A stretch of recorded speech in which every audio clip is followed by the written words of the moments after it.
Welcome to the Oak Tree Community Church S.O.A.P video series, where we work through our church's Bible reading plan, and this video series we just sort of make comments along the way. Hopefully helpful comments and just set up the reading for the week. We are moving on to weeks 9 and 10. This is video for week 9 in 2 Chronicles. And that means we are on a new card, our purple card, our spring-colored card. So if you don't have one of these yet, you can download it from our website, oaktreechurch.com/soap. Or, of course, you can get the printed copies here at the church. Yep. So, and we'd love to see you here. Even if it's just to pick up a purple card, we'd love to see you here. We're in week 9, and we're slowing down. We're not reading as many big chunks anymore. We're a little bit smaller chunks as we wind down toward the end of 2 Chronicles. And in fact, we're really only about 2 chapters worth for this whole week. Yep, exactly. And you would kind of think that this would be a shorter video. So we'll see how that plays out. We'll try to do that, right? Yeah. So as Dal said last week, Israel kind of is now missing. Yeah, from here, and if you're just staying Chronicles,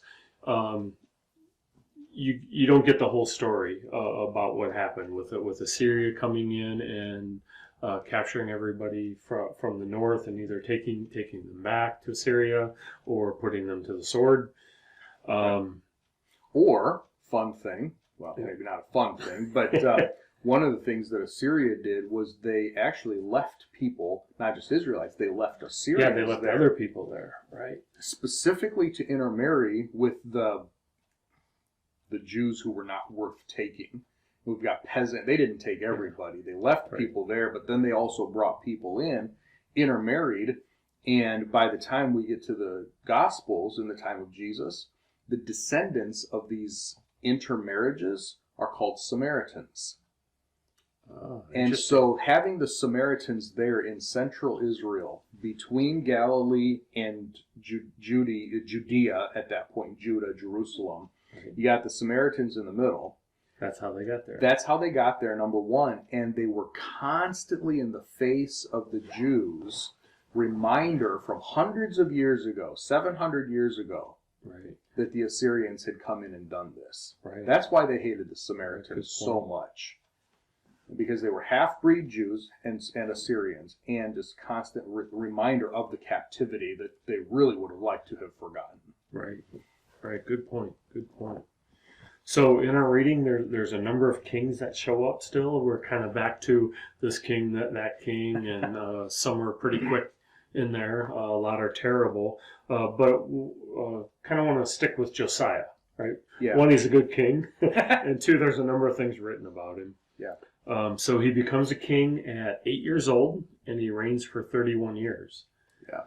Which we've said before, when you reign at 8, you're not the one. Yeah. Right. Who's really pulling the strings behind the scenes, right? Yeah. And what are they teaching? And are you going to be a good king? You're going to be a bad king? Yeah. But Josiah seems to take things under his own. Yeah. And he makes a whole lot of changes. Well, even by the time we get to verse 3, in the 8th year of his reign, he's really in charge. It seems so like he's only 16.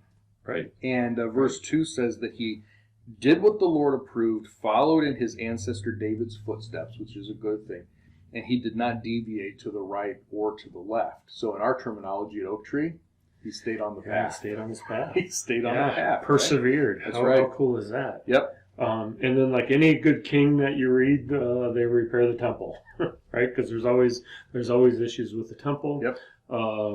Tore down the altars, all the idols to false gods. Yeah. Yep. And while they were redoing the temple, it seems that somebody found a scroll. Well, one step back, just one. Okay. Last week we were talking about Manasseh. Right. Okay. So this would have been Josiah's grandfather. Because we sort of skipped these last couple of verses. There's one king in between, Manasseh's son. He was bad. He reigned for 2 years, and God took him out, right? So then we have Josiah, which is why he was so young. But he's sort of, I call him the reformer king. because he seemed to pick up where Manasseh left off in trying to undo what Manasseh did for the first part of his reign. Right. And so the altars and the idols, and then they get to the temple, they're restoring the temple, and they find this scroll, which sort of kicks off. Right. So it's a really good point that he's making these reforms, but what does he really know at that point? Yeah, it's hard. Right. We don't know. Why is he doing that? But then they find a scroll, and the scroll basically gives God's covenant in there and the law. It tells them what they need to do. Has both what we read last week in 2 Corinthians, has the good part and the bad part. Chronicles. In Chronicles. Yep. If you do this, I will bless you and be with you. If you don't, you're going to lose your land. That's right. Right. So it's kind of awesome. From our standpoint, only a chapter or two, but the law had been forgotten. Yeah. Right, or at least the written law had been. That's true. So it's oral tradition, which can get worked over time. Well, let's not forget, if you go all the way back to Deuteronomy, the king had 2 no's and 1 yes. Do not multiply wives. Didn't say you couldn't add, just couldn't multiply. Do not multiply yourself horses, and do not build up horses and chariots, especially from Egypt. Those are the 2 no's. Yeah. And the king was supposed to handwrite a copy of the law and keep it next to his throne, or keep it next to him, so that he could use that when he's making decisions for Israel. There's the United Kingdom, Israel, Judah together, right? They didn't even know where the law scroll was. They didn't know they had one. They didn't even know they had one left. I mean, this is like an ancient document that they've unearthed.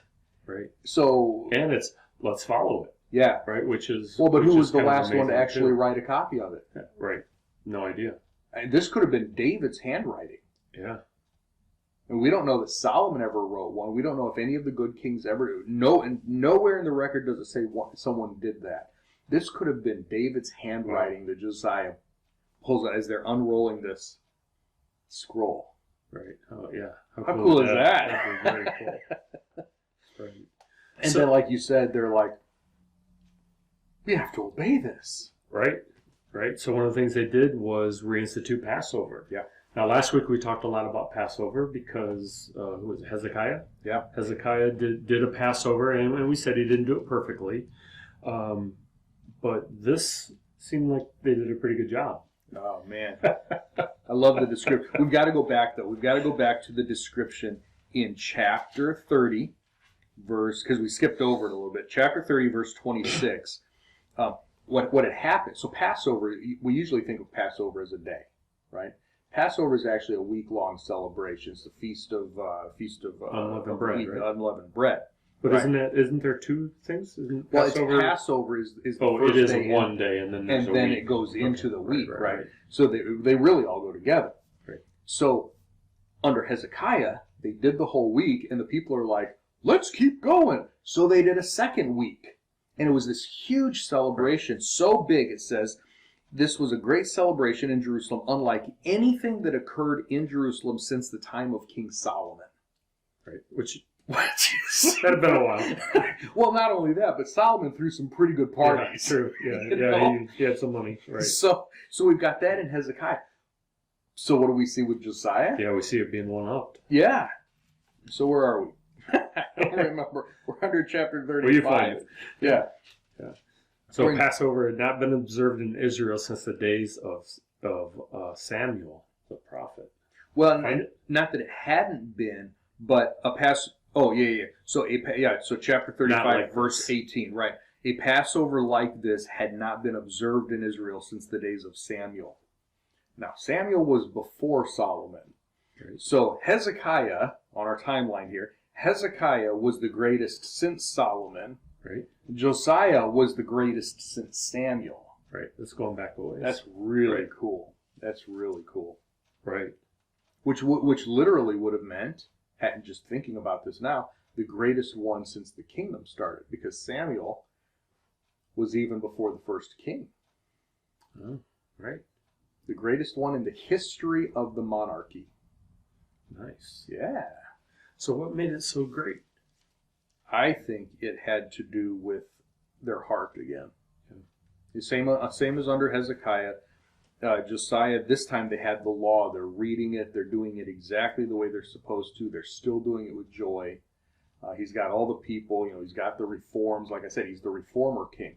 Right. And this is in the 18th year of his reign. So now he's 26, still a young guy. Right. But he's been 18 years 18 years in, right. And he's been reforming for 18 years, or at least, well, he's been reforming for at least 10 years. Since his 8th year, we said, at least 10 years, his whole thing has been reforming Israel. So it's like been building up to this for a decade, at least. Yeah, nice.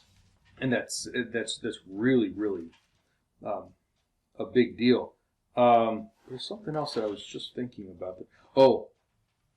But because they had forgotten the law, because it had been so bad, God had already told, under Manasseh, God had already said, you guys are done. It's just your clock is ticking.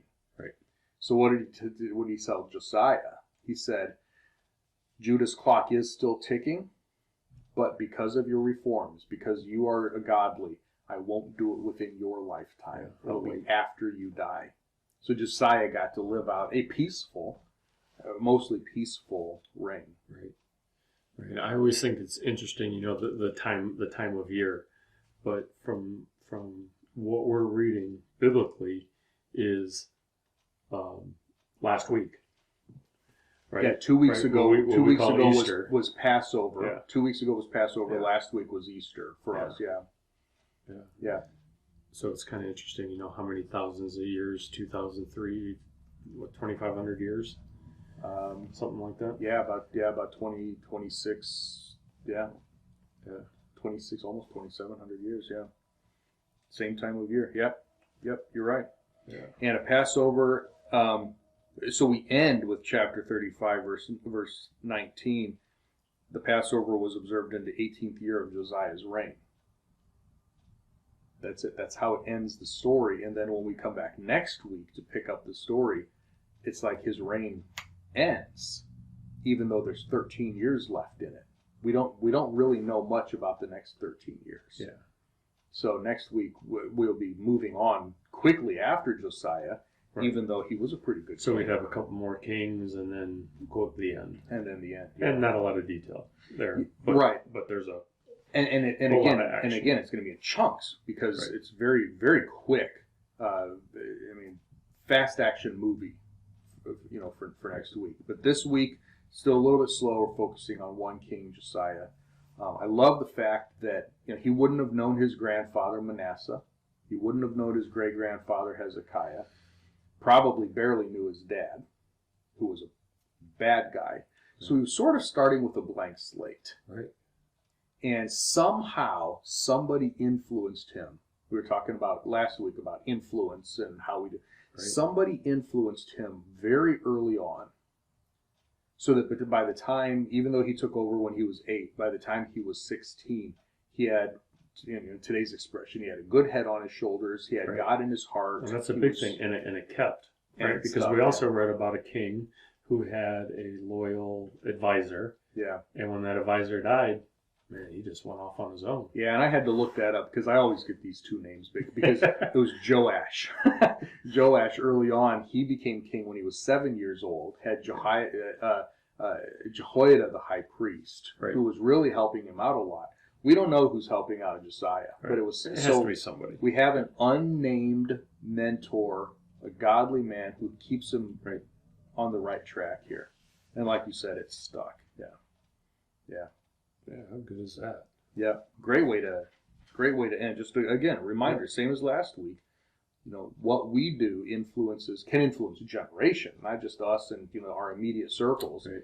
There's that ripple effect when we throw the stone in the water, and we don't know how far that ripple goes. Right. But how cool to be part of it. Yeah. And the unnamed guy who mentored Josiah. Right. Yeah. We don't know his name. We don't know, but we know there is somebody. Effect. Yeah. Huge effect. Exactly. Good. Right. All right. Well, that brings us to the end of not just Josiah's Passover here, halfway through chapter 35, but to the end of this video, and we will be back for one more week in 2nd Chronicles. Until then, make sure that you like and share this on your social media. Send us your comments, the things that you saw, the things that impacted you, and we will be back together next week. Again, if you don't have one of our purple cards, you can go to oaktreechurch.com/soap and download the PDF version of it. It's not purple, or you can pick up a purple one in the church lobby here. See you next week. Bye.